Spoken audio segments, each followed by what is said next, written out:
Let's get some thoughts now from one of the House Republicans who voted against the deal tonight to end the shutdown, extend the debt limit. Louisiana Congressman Steve Scalise is the chairman of the Republican Study Committee. He joins me live here in studio. Congressman, thanks for being here. Good to be with you, Bret. As we look at the vote total right now, you see that Republicans voted 87 for, 144 against. Democrats 198 for this bill. And there you see the totals at the bottom, 285 to 144. This was not done with the majority of the majority in Republicans. Why did you vote against this tonight? The bill tonight didn't really address the problems. I mean, the president has said all along he wanted everything he wanted. He wasn't going to negotiate. He just wanted to get a full debt ceiling increase that he wanted. He wanted to get a continuation of government funding without addressing the underlying problems that got us here in the first place. And frankly, the biggest problem is this sets up yet another crisis showdown in just 3 months, because you've got this January 15th deadline on the funding of government. You've got February 7th now. So you've got a whole other set of crises, and we haven't addressed one of the problems that got us here. Do you think that the tactics that were used by your side were the right tactics? No, I don't. Obviously, there were a lot of different proposals put on the table. I voted for 4 different proposals to fund government, and we offered, I was in the White House last week when we offered to the president to increase the debt ceiling just for an agreement for him to start negotiating on the bigger spending issues, and he refused to negotiate at all. So, you know, you got a situation where the president got everything he wanted, but we didn't solve one problem, and so it was a bad situation for everybody.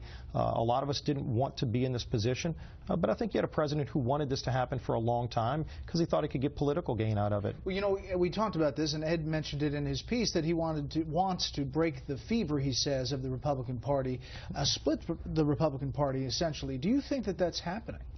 I don't think the Republican Party is split. I think there's a lot of frustration that you've got a president of the United States who doesn't want to negotiate with the other party in a two-party system. I mean, look, we've got a divided nation. The election shows that. You had a Republican House, you have a Democrat Senate, and a Democrat White House. But the way that our founding fathers set this up, people that have disagreements, they sit in a room and they work them out. You don't have one person saying, you give me everything I want or else I'll threaten default and I'll shut the government down, and that's what the president did. So now you're heading to this budget conference committee, and you know, people are looking at that and saying, boy, the super committee had all kinds of super deadlines tied to it, and they didn't manage to fund $1.3 trillion over 10 years. So what are the prospects for a budget conference committee? Well, you know, first of all, I think the fact that Paul Ryan, our budget committee chairman, who's done a great job at bringing a budget to the House, and he's been talking to Patty Murray, who's the Senate's budget chairman, and they're working on a number of different things. They're very far. We need to be honest, but at some point, Bret, the president's going to have to step in and provide actual leadership that he's failed to provide up until this point. Because again, he got everything he wanted. You know, so maybe they're popping champagne at the White House tonight, but America lost because in 3 short months, we're going to be right back here again in the same spot without any of the problems being addressed.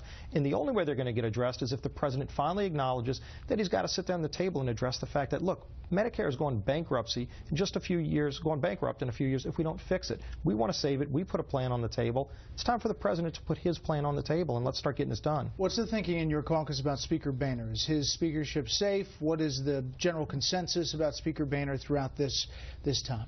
I think Speaker Boehner's done an incredible job of holding the conference together and trying to start negotiations with the president. Again, I was in the White House last week with a group of our members, and Speaker Boehner was sitting there putting proposals on the table, offering President Obama a number of different ways to get this problem solved and start real long-term solutions. No, he's done the best he can with a bad hand that he's been dealt, and you got a president who's flat out said, I don't want to negotiate, and Harry Reid did his bidding for him in the Senate, literally tabling every bill to fund government to bring us to this brinkmanship point.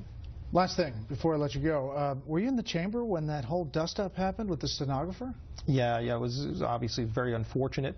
You know, you see her every day in the Capitol, you know, there in the House chamber, and you know, I guess we'll find out what really happened. But unfortunate it happened.